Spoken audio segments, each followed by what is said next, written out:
Es ist Roadtrip-Zeit. Freunde, steigt ein in meinen Panzer 3 und dann fahren wir zusammen in die Pushta.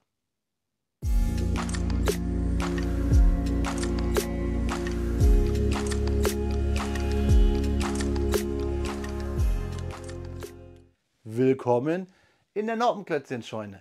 Mein Name ist Blockstar und Freunde, ja, eigentlich wollte ich euch heute in einer sehr schweren Sprache begrüßen, aber ich habe es bei, glaube ich, 30 Versuchen nicht einmal ordentlich hinbekommen. Deswegen hier einmal eingeblendet. Freunde, ich begrüße euch heute zum Thema Ungarn, denn das Kobi-Set 2289, unser Panzer 3 in der Ausführung J, hat eine ungarische Minifigur. Ich finde cool, dass Kobi dieses Thema jetzt aufschlägt, dieses Kapitel der Geschichte. Das ist besonders gut für mich, denn da kann ich euch ein bisschen was erzählen. Deswegen nehme ich euch, wie schon im Intro angekündigt, mit nach Ungarn. Aber Freunde, zuerst machen wir einen kleinen Pausenstopp bei mir auf dem Bautisch. Dann schauen wir uns den Inhalt dieses Kartons genauer an.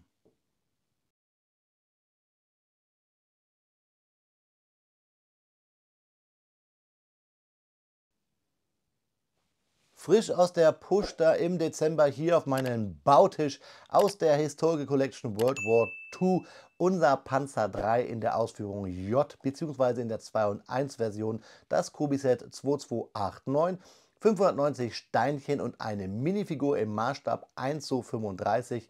Und warum frisch aus der Pushta? Naja, weil wir hier einen Infanteristen der ungarischen Streitkräfte aus dem Zweiten Weltkrieg haben. 2 in 1 hat was zu tun mit der Bewaffnung, denn wir können den Panzer 3 in der Ausführung J einmal mit der 5 cm Kampfwagenkanone 38L42 bauen, die kleinere Version, oder die 5 cm Kampfwagenkanone 39L60, da unten das längere Rohr. Und wahrscheinlich genauso werde ich es auch bauen, beziehungsweise bei den Fotos bekommt ihr dann wieder beide Varianten. Schauen wir uns die Rückseite an. Da haben wir nochmal hier beide Varianten. Wir sehen, das ganze Fahrzeug wird 18,8 cm lang und 8 cm hoch. Wir haben ein Originalfoto unseres Panzer 3s, kommt schön daher in diesem dunklen Anthrazit. Wir können hinten wieder in den Motor schauen mit so einem Klappensystem und wir haben hier Fakten einmal über das Gewehr und einmal über das Fahrzeug. Wichtig ist aber natürlich, dass ihr beim Speedbild zuhört, da bekommt ihr die Fakten, aber noch wichtiger ist, was verbirgt sich in diesem Karton. Das schauen wir uns jetzt einmal genauer an. Ja, Freunde, da haben wir unseren ungarischen Panzer 3, beziehungsweise ist ja schon ein Deutscher hier auf dem Bautisch. Der Infanterist kommt ja nur aus Ungarn. Was ich krass finde ist, wir haben hier, ich denke mal der Übersichtshalber, 2 Bautüten. Tüte 1, Tüte 2, aber von der Menge hier, denke ich mal, hätte man das auch umwelttechnisch in eine packen können. Kobi-Tüten haben ja eh immer sehr viele Untertüten, viel Plastik, aber ich denke, zum besseren Bauen ist das so aufgeteilt. Ab 8 Jahren ist das Set und natürlich wie immer alles Drucke und auch sogar die Anleitung ist in der EU gedruckt. Wir schauen uns die Anleitung an, die DIN A4 ist klammergebunden. Ich habe euch gesagt, älter als 8 solltet ihr sein, beziehungsweise 8. Wir fangen an mit der Bautüte 1. Da ist sie, die reißen wir auf und bauen drauf los. Was wir brauchen an Steinen ist immer hier in diesen rechteckigen Kästchen mit abgerundeten Kanten und Farbverlauf angestellt, gezeigt in der Anzahl, welche Steine ihr braucht. Der erste Schritt ist immer farblich, Pfeile weisen euch den Weg. Der zweite ist auch farblich, auch weisen euch Pfeile da den Weg. Aber der erste zuvor ist ausgegraut und so zieht es sich durch. Wir sind dann fertig bei Bauschritt 75. Ihr seht aber hier, es gibt Anlegehilfen, es gibt auch hier so Zahlen, die euch sagen, wie oft man das braucht. Und auch hier für den Stangen, für die Bars haben wir auch wieder so Anlagehilfen. Generell sind viele kleine Legenden hier verbaut. Ja, mit dem Bauschritt 76 sind wir dann fertig, nämlich den Schritt, wo sich die Spreu vom Weizen trennt, welche Version wir bauen. Auf der letzten Seite, bzw. den letzten Seiten dann immer die Teileübersicht und auch eigentlich eine Montageeinleitung für die Minifigur. Sollte euch in der Teileübersicht ein Teil fehlen, könnt ihr es auf dieser Webseite bei Kobi monieren. Und wie immer ein bisschen Werbung. Das Fahrzeug habe ich euch schon vorgestellt, findet ihr oben auf dem i auf meiner Kobi-Playlist, das müsste hier sein. Das Fahrzeug ist quasi schon in meiner Montagehalle und auch diese Fahrzeuge sind alle im Vorlauf oder wurden schon von mir gebaut. Ja, Freunde, ich wünsche euch jetzt viel Spaß bei den Fakten und mir beim Klemmen. Freunde, wir sehen uns gleich und hören uns während der Faktenzeit beim Speedbild.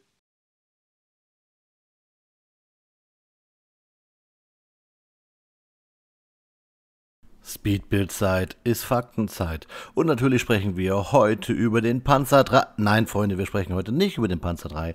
Wir sprechen über Ungarns Rolle im Zweiten Weltkrieg. Die ungarischen Streitkräfte im Zweiten Weltkrieg spielten eine bedeutende, wenn auch oft übersehene Rolle im europäischen Konfliktgeschehen. Als Verbündete der Achsenmächte, insbesondere hier Deutschlands, trugen die ungarischen Truppen zu verschiedenen Schlachten und Operationen bei.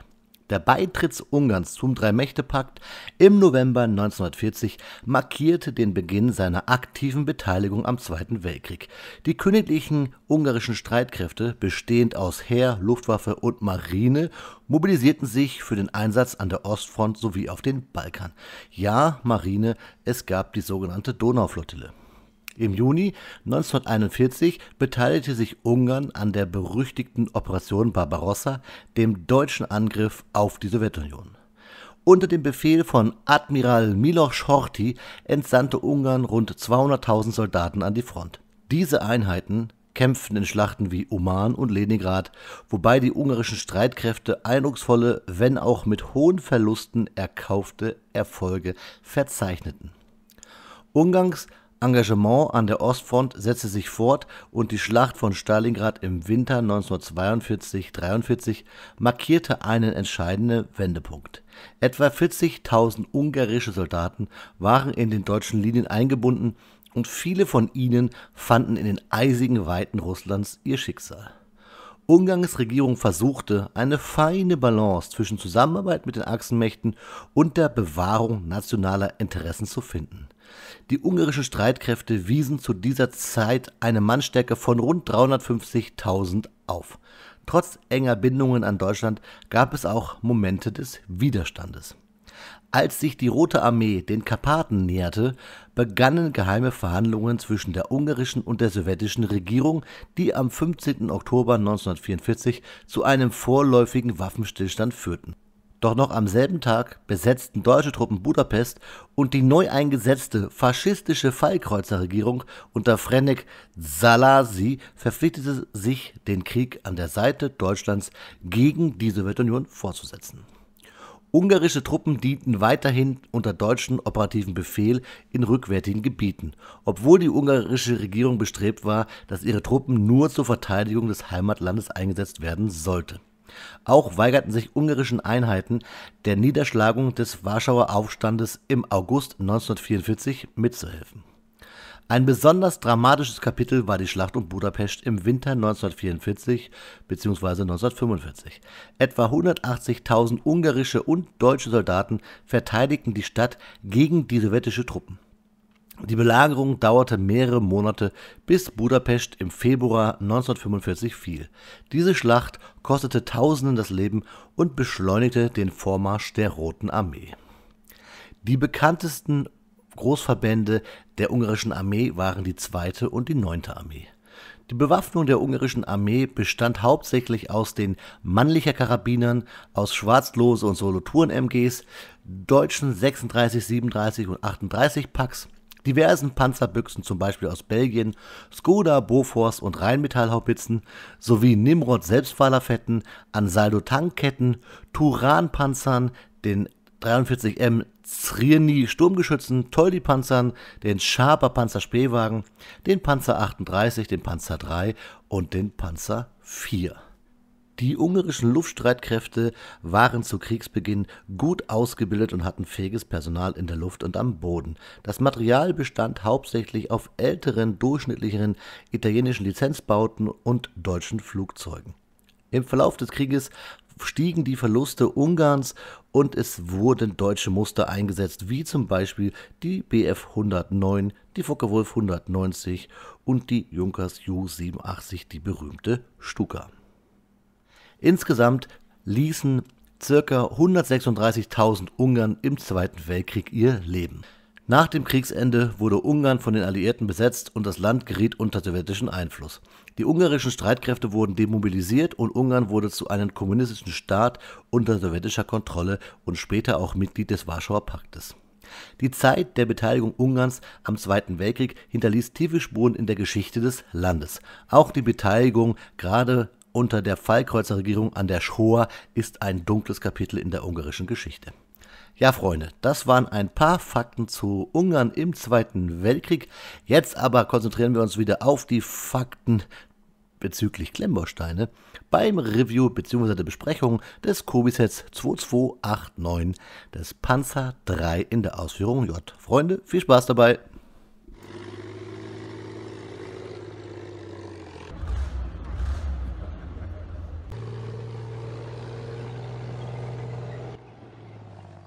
Nach 1 Stunde und 20 steht er da, unser Panzer III in der Ausführung J, die 2289 in der 2 und 1 Version aus dem Hause Kobi mit unseren ungarischen Infanteristen. Ich muss sagen, ein Set, das immer mehr das bestätigt, was ihr mir teilweise auch schreibt, dass Kobi im Maßstab 1:35 einfach immer besser wird. Wir haben viele Drucke, zeige ich euch gleich. Ich finde, wir haben tolle Details. Also wirklich Kobi hier mit dem Maßstab 1:35, den nicht jeder mag. Ich weiß, ein großer Panzer, Maßstab 1:28, noch mehr Details, aber hier in 1:35, das geht schon richtig steil. Und ich weiß, dass viele von euch ja auch hier auf diesen Maßstab stehen, weil es mehr Richtung Minifiguren geht. Die Farbe Anthrazit kennen wir jetzt ja schon so ein bisschen hier von unserer 2286, den Sturmgeschütz 3. Daher kennen wir auch ein bisschen das Fahrwerk schon. Hier unsere 6 Laufrollen bzw. Spann- und Antriebsrad. Alles, sage ich mal, wie gehabt. Ich habe euch ja schon ein paar Panzer III Fahrgestelle hier von Kobi präsentiert. Trotzdem hat das Ding richtig Spaß gemacht und ich habe an der Anleitung zum Beispiel gar nichts auszusetzen, hatte keine Fehlteile und 2 in 1 ist hier so ein bisschen vielleicht die Mogelpackung, weil wir einfach nur ein Stück Rohr wegnehmen. Also hier, ihr seht es ja schon, da im Vergleich, da haben wir die Ausführung J mit der 5 cm KWK 39L60 und wenn wir jetzt hier einfach ein Stück Rohr abnehmen, da, zack, dann haben wir quasi die Ausführung J 5 cm KWK 38L42. Ich weiß nicht warum, vielleicht weil ich auch nicht gerade klein bin. Ich stehe hier auf das längere Rohr, daher hier. Bei den Detailbildern habe ich auch nur das längere Rohr euch abgelichtet. Wie gesagt, es ist eh nur hier diese 2 Steine, die wir wegnehmen. Fangen wir aber mal an mit den üblichen. Wir haben ein paar Steine über. Ganz cool natürlich, dass wir hier einen extra Helm haben für unsere Minifigur. Stahlhelm, bekannter Form, kennen wir hier in grün. Das auch dann so ein bisschen zeigt, hier wir haben hier einen ungarischen Soldaten, die Form kennen wir. M34 oder M43 sowie hier unser Schild Panzer III Ausführung J stellen wir dahin, hier und dann passt das auch. Kamera ist noch auf meinen Finger scharf. Dann nutzen wir die Zeit einfach und ich zeige euch die richtig coole Minifigur. Unseren ungarischen Soldaten, hier typisch Khaki-Farben, auch hier mit den dunklen Lederschuhen, Schrägstrich Stiefeln, die wir anbringen. Schöne grüne Kragenspiegel, hier schön den Riemen für den Brotbeutel, denke ich mal, oder für Munition, das weiß ich nicht. Und dann hier das mannliche Gewehr, sogar hier mit vielen Drucken. Da war Kobi ja sehr stolz drauf, ich glaube Anfang des Jahres, dass sie jetzt hier diese Gewehre auch so bedrucken können. Der Herr hat ein Schnurzbart, ein Schnäuzbart, hat hier oben auch das Zeichen der Königlichen Ungarischen Armee. Und ich packe jetzt mal hier seinen Helm drauf. Und schon haben wir hier die Figur, wie sie gehört. Also für mich hier dieser ungarische Infanterist auf jeden Fall das Highlight des Sets. Was nicht heißen soll, dass das Set nicht auch cool ist. Ich lege mal sogar hier die Figur auf die Anleitung. Schiffchen geht in die Tüte mit Extrasteinen. Das typische bei Kobi. Es sind nicht mehr so viele. Hier haben wir eine C-Clamp mit, also einmal ein C-Clamp. Die haben wir bei Kobi ja öfter, weil Kobi da ja ab und zu mal, sag ich mal, beim ersten Nutzen schon bei solchen C-Clamps eine Sollbruchstelle hat. Haben wir übrigens auch bei den Achsen. Das ist eigentlich auch fast so eine Kobi-Krankheit, dass wir bei den Achsen immer beim ersten Mal reinstecken von Rädern auf die Achsen auch leichte weiße Spannungsrisse, nicht Sollbrüche, sondern Spannungsrisse kriegen. Ja, schauen wir uns aber das Fahrzeug an, weswegen ich hier so schwärme. Das sind einfach die vielen, vielen Drucke. Schaut es euch an. Da vorne, die Luken, alle aufgedruckt. Das Balkenkreuz. Hier, Motorabdeckung. Druck, Druck, Druck, Druck, Druck auf den Plates. Wir haben hier, und das seht ihr, auf diesen dünnen Fliesen von oben, das Gitter drauf gedruckt, diese typische Motorlüftung vom Panzer 3 und beim Panzer 4 haben wir später ja auch. Richtig cool hier gedruckt. Dann hier vorne unser Balkenkreuz und dann hier auch das Okular, sage ich mal, den Sehschlitz für den Fahrer auch bedruckt. Also richtig cool. Ja, das von mir schon erwähnte Fahrwerk. Hier schön mit Brick Modified und diesen flachen Fliesen so eine Wartungsklappe. Die gab es ja wirklich. Wir haben hier quasi Federung angedeutet und wir haben das Laufwerk. Es geht relativ gut, wenn man es dreht. Problem ist, Freunde, ich habe ja hier früher einen Vlies gehabt aus Filz. Und da konnte ich immer ganz gut euch das zeigen, wie das Fahrzeug fährt. Jetzt ist es glatt und jetzt geht es nicht mehr so gut. Ich muss mir da was einfallen lassen. Vielleicht baue ich euch eine Panzer-Testfahrstrecke oder so. Aber ihr seht, eigentlich geht es ganz okay. Natürlich ist hier ein bisschen wenig Platz zwischen Plates, also Verkleidung hier der Kette und der Kette selber. Also ganz rund geht es nicht, aber es sollte reichen. Hier auf der anderen Seite rollt es noch viel besser, beziehungsweise flutscht die Kette viel besser. Ja, schön auch hier die Räder. Generell finde ich, dieses Fahrzeug ist cool per se, aber natürlich für alle, die gerne mocken, modifizieren, umbauen, ist dieses Fahrzeug aufgrund der vielen Drucke hier natürlich ein schönes Schlachtset. Auch wenn der Preis, naja, da reden wir mal nicht drüber. Aber es hat ein tolles Highlight, was ich finde. Das ist hier hinten so ein bisschen das Heck. Kein Formteil, schön gebaut. Finde ich cool, bisschen rostig angedeutet. Hier auch hier quasi angedeutet, wo wir die Kurbel ansetzen können für den Start des Motors. Und wir haben hier unsere Motorabdeckung, die so halb geklemmt ist. Da seht ihr, wir ziehen sie raus. Auch schön massiv gebaut, hier mit Hinges.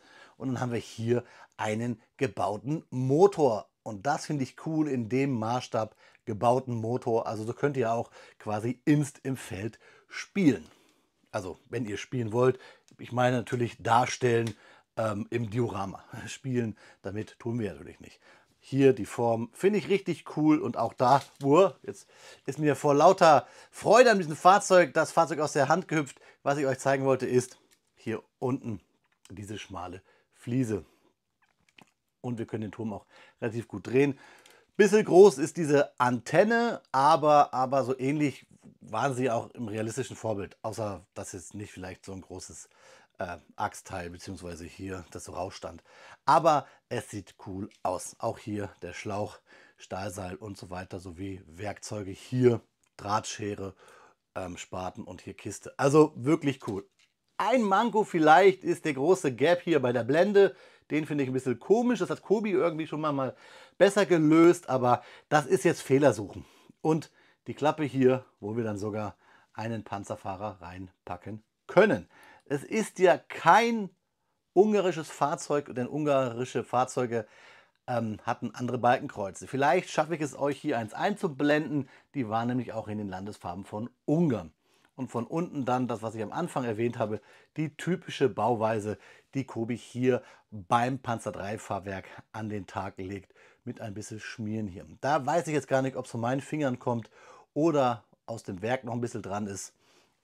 Egal, geschenkt. Ich muss sagen, für mich ein richtig tolles Set, aufgrund natürlich des Fahrzeuges und meinem Highlight dieser Minifigur.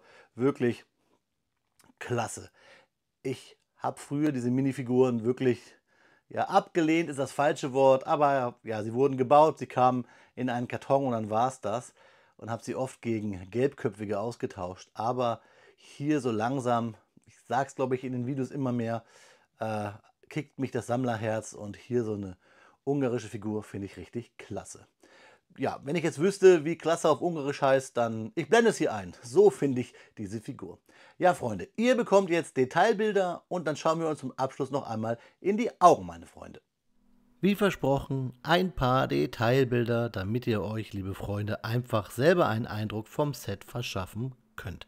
Ich habe noch einen Faktor zu Ungarn, den finde ich immer ganz wichtig. Das, was wir als Gulasch bezeichnen, heißt in Ungarn eigentlich Pörkölt bzw. Paprikasch. Das ist halt dieses Ragout, Rinderstreifen, oft sogar mit der Familie über offenen Feuer geröstet, also quasi eine ungarische Art vom Grillen, nur halt mit diesen Pörkölt. Was die Ungarn als Gulasch bezeichnen, ist eher das, was wir als Gulaschsuppe bezeichnen, nämlich eine etwas dünnere Paprikasuppe. Und ich finde es auch immer interessant, dass man bei Ungarn so an Paprika denkt, wenn man sich aber mal vor Augen hält, dass die Paprika ja eigentlich aus Südamerika kommt. Aber Freunde, das waren nur ein paar Fakten noch zu Ungarn. Ich habe noch ein paar zum Panzer III. Ich finde, das gehört dazu. Generell vom Panzer III wurden von 1936 bis 1943 5700 Einheiten gebaut. Aber ich habe es ja schon beim Review gesagt, wir dürfen hier die Fahrgestelle nicht vergessen, denn auf dem Panzer III basiert ja auch das Stuck 3. Von denen wurden von 1940 bis 1945 10.000 Einheiten gebaut. Und warum so viele? Naja, das Sturmgeschütz kostete nur 82.000 Reichsmark in der Herstellung, ein Panzer III 260.000 Reichsmark, wobei das jetzt hier nicht nur ums Geld ging, es ging auch darum, dass natürlich der Panzer III ab 43 in die Jahre gekommen ist. Ja, Freunde, eine Sache habe ich noch, die ich euch ans Herz legen möchte, nämlich seit neuestem habe ich auch die Kanalmitgliedschaft. Damit könnt ihr mein Projekt oder unser Projekt, wie ich sehr gerne sage, unterstützen. Es gibt dort 3 Stufen, nämlich einmal den Supporter bzw. das Mitglied und auch dem Ultra von 99 Cent bis 19,99 € ist alles dabei. Und ich habe jetzt schon für die Supporter einige Videos vorproduziert. Ja, das war es bisher gewesen, Freunde. Wir schauen uns zum Abschluss noch einmal in die Augen. Ja, Freunde, da ist das Video schneller zu Ende, als Viktor Orban Nein zur EU sagen kann.